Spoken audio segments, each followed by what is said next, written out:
आप में से किस किस को याद है जब भी खाली समय हुआ करता था हमारे पास तो हम क्या किया करते थे?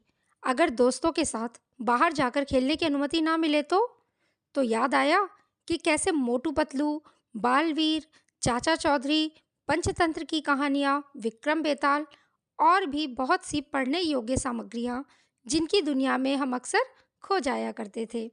उन कहानियों में नैतिकता के साथ-साथ सही और गलत की परख, प्रेम, घृणा, ईर्ष्या, चिंता, सहानुभूति, त्याग, कुंठा, भय, जिज्ञासा जैसे संवेगों यानी इमोशंस की अनुभूति की समझ कितनी सरलता से हो जाया करती थी। साथ ही साथ मन को गुदगुदाने वाला मनोरंजन भी भरपूर मात्रा में हुआ करता था। इन दिल को छू लेने वाली कहानियों में जब बड़े हुए तो स्कूल का आंगन छोड़कर कॉलेज की सीढ़ियों पर चहलकदमी करने लगे और इसी बीच महान व्यक्तित्व के धनी लेखकों व कवियों की रचनाओं की छत्र छाया में आए। प्रेमचंद जी, शरद चंद्र जी, महादेवी वर्मा जी, सूर्यकांत त्रिपाठी निराला जी, श्री हरिवंश राय बच्चन जी जैसे अनेकों विचारशील व्यक्ति जिनकी रचनाओं के सागर में डूबकर मानसिक समृद्धि का सृजन हुआ। परंतु आज का परिदृश्य कुछ अलग सा है। मनोरंजन के नाम पर सस्ती सामग्री जो सामाजिक माध्यम के मंच मतलब सोशल मीडिया के प्लेटफॉर्म्स जो कि अनेकों हैं से प्राप्त की जा रही है, आने वाले समाज के लिए जो आज की नई पीढ़ी है के लिए घातक सिद्ध हो सकती है, क्योंकि इस तरह का मनोरंजन अंतर्मन की गहराई में जागृति और चेतना की अग्नि नहीं जला पाता, समस्याओं को सुलझाने की सकारात्मकता समझ में वृद्धि नहीं कर पाती। यह आसानी से माना जा सकता है कि हमारा समाज निरंतर विकासशील से विकसित होने की दिशा में अग्रसर है, लेकिन साथ ही साथ इसमें जीवन मूल्यों यानी लाइफ वैल्यूज़ और नैतिकता यानी मोरालिटी का तेजी से विघटन होता जा रहा है।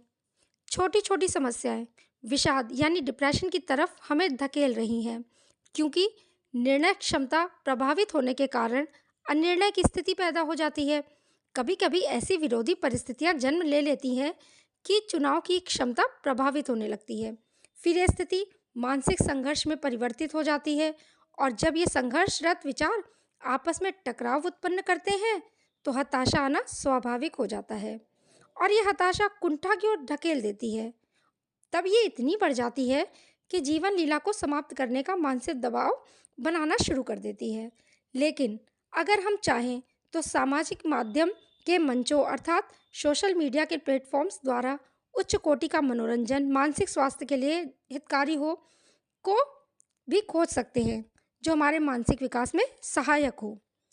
तो ये थी सामाजिक माध्यम के मंचों से प्राप्त की जाने वाली जानकारी की चर्चा, जो सृजनात्मकता की गली में ले जाते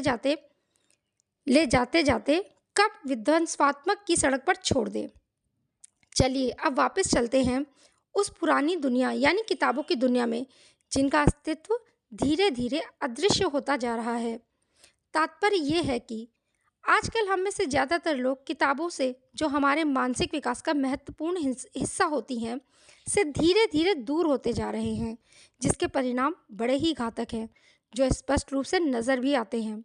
जीवन मूल्यों में कमी के रूप में सतही सोच, नैतिकता अनैतिकता में अंतर का पट जाना या आपस में घुल मिल जाना, छोटे छोटे रास्तों से होते हुए बड़ी सफलता की उम्मीद में खो जाना, और जब वास्तविकता की स्थिति आए तो मानसिक संघर्षों से घिर जाना।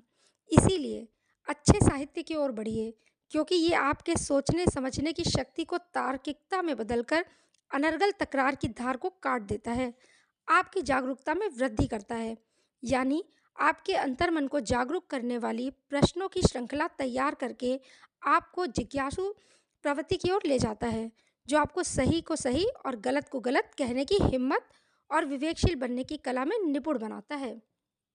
विचारों की गंभीरता को प्रभावशाली ढंग से प्रस्तुत करने के लिए स्वतंत्र निर्भीक सोच, जो मर्यादाओं से सुसज्जित हो, तर्कशील वाक्यों का संग्रह और हल्के फुल्के व्यंग का तड़का, जिसमें सत्य का प्रकाश और पाखंड का पर्दाफाश हो। लेकिन रुकिए, यह स्वतंत्र सी निर्भीकता से भरी सोच, तार्किक बुद्धि का विकास, आपके द्वारा कही गई बातों की गहराई, जो अंतर्मन पर ऐसी करारी चोट पैदा करे जो सोचने समझने, रोजमर्रा की समस्याओं को सुलझाने की समझ समृद्ध करें। तो इसके लिए सिर्फ चिंतन को विकासशील अवस्था से विकसित अवस्था में ले जाना पड़ेगा। तो फिर क्या किया जाए? ज़्यादा कुछ नहीं, अपनी साहित्यिक दरिद्रता को दूर करने के लिए अच्छे साहित्य के रस में डूब जाना चाहिए। राधे राधे।